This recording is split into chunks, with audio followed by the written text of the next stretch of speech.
All right, so here's the overview of the slides. We just went through all of the key assignments here with the other video. This just tells you when you have a synchronous and then a self-paced, and you can see the different dates for Wednesdays and Thursdays listed here. They are also in your syllabus. The syllabus and week 1 slides are posted on Blackboard as well, so you can check that out. Tonight's goal is to really look at the 8 types of curricula, as well as the historical curriculum changes over time, and think about what are the biggest impacts in curriculum that have really changed the course of the way that we do business in schools. So the first thing I want you to do is click on that link and it will take you to the 8 types of curriculum.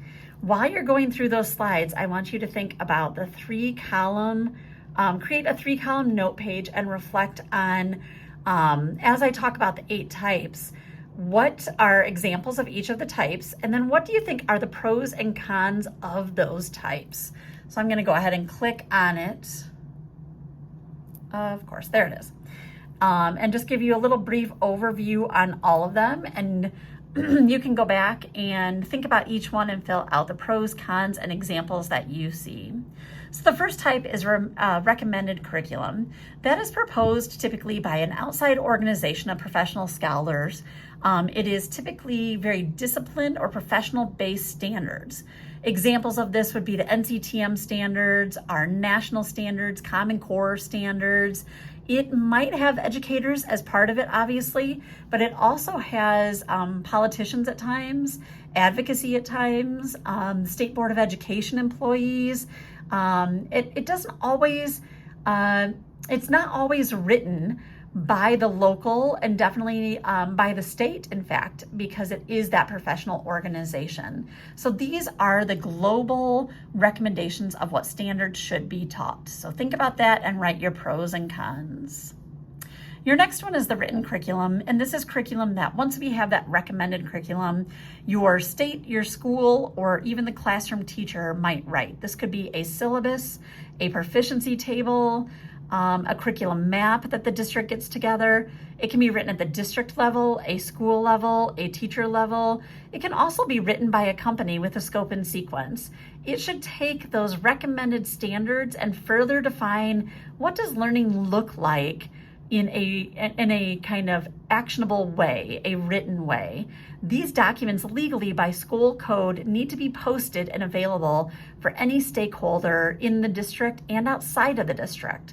So you should be looking on your websites and making sure that written curriculum documents are posted for parents and students to access at any time at all. This should be almost your guidebook of what students will learn in your district. The third type is the supported curriculum. This is complementary instructional materials that are readily available for teachers and students, such as textbook, software, manipulatives. Anything we use to teach the written curriculum is the supported curriculum. Many times in education, we get supported and written confused. When you ask someone, what is your curriculum, and they say, oh, it's the Houghton Mifflin textbook, that's actually a supported curriculum.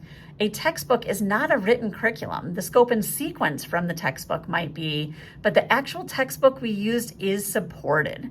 Many districts, when they do their curriculum review cycle, select a supported tool, when in reality, you should have a written curriculum first and then select the supported things that you want to go with that.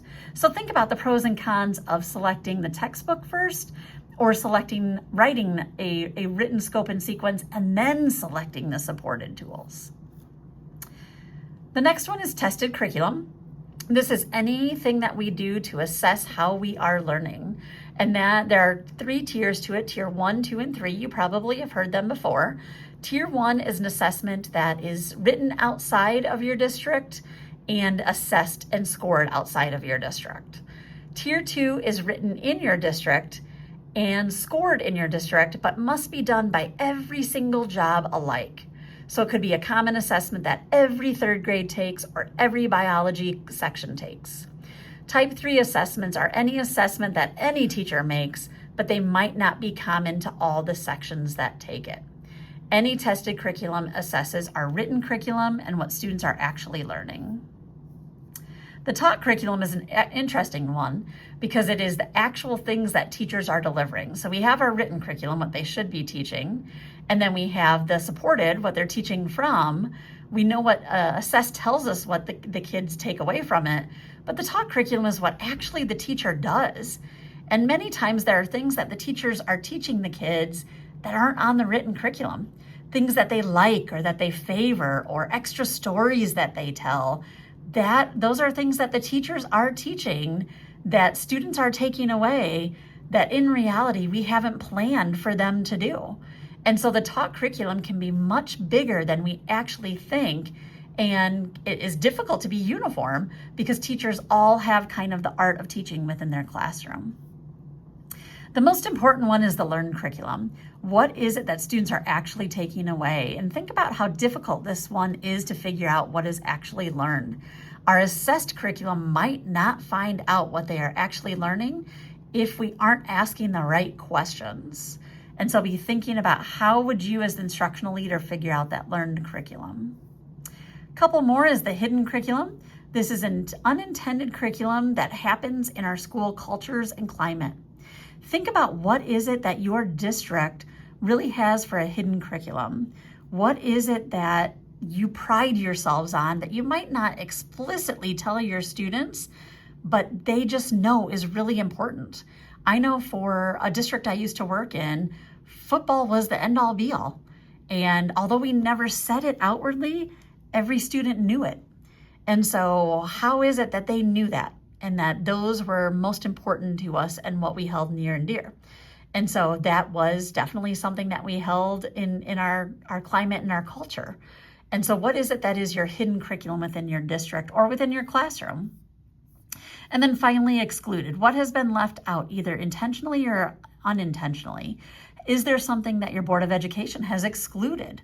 Or that you as a teacher are teaching around or excluding because of either a comfort level or not wanting to engage in, or because of a societal level? And so how does that impact the learning of the students when you make those decisions to exclude something? So think about examples that you have seen over the course of time. We'll come back to those 8 types of curriculum multiple times throughout this semester as well. And then also think about the pros and cons to each one while you're thinking about these slides. The last activity tonight is to think about the historical impacts of education over time, and I want you to create your own historical monument. You can go to this link right here and it'll tell a little bit about some of the impacts that we have experienced over time. Clearly, COVID was one. It changed the trajectory of everything we did in education, so I'm going to take that one off the table. But what else is changing the way we do business in schools, or the way that we learn, or the way that students come to us to learn? Think about what would you develop as a monument to a current thing that's impacting our curriculum and learning process. What I want you to do for next week is actually make that monument.